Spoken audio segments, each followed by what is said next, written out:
I didn't know that until I mentioned something about Al. He's like, oh, you got sent there too? You're the third one. Because he got sent there. And then there was someone else too that he said had been sent there.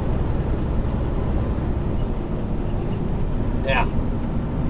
I guess the store was still open, but they were trying to sell down their tank at that point.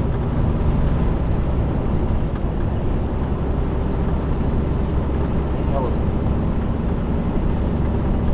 Yeah.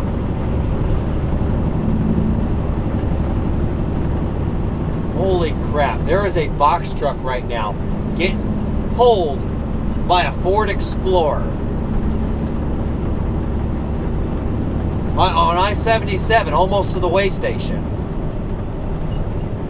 Holy crap.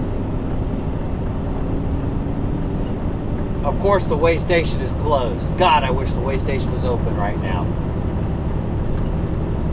I saw this box truck going about 50. And it was tailgating this SUV. I'm like, why in the world is he that close to him? And he was just kind of weaving a little bit. Like, what in the world's going on? I drove up closer, and it's just a strap hooked to the back of a Ford Explorer pulling a box truck.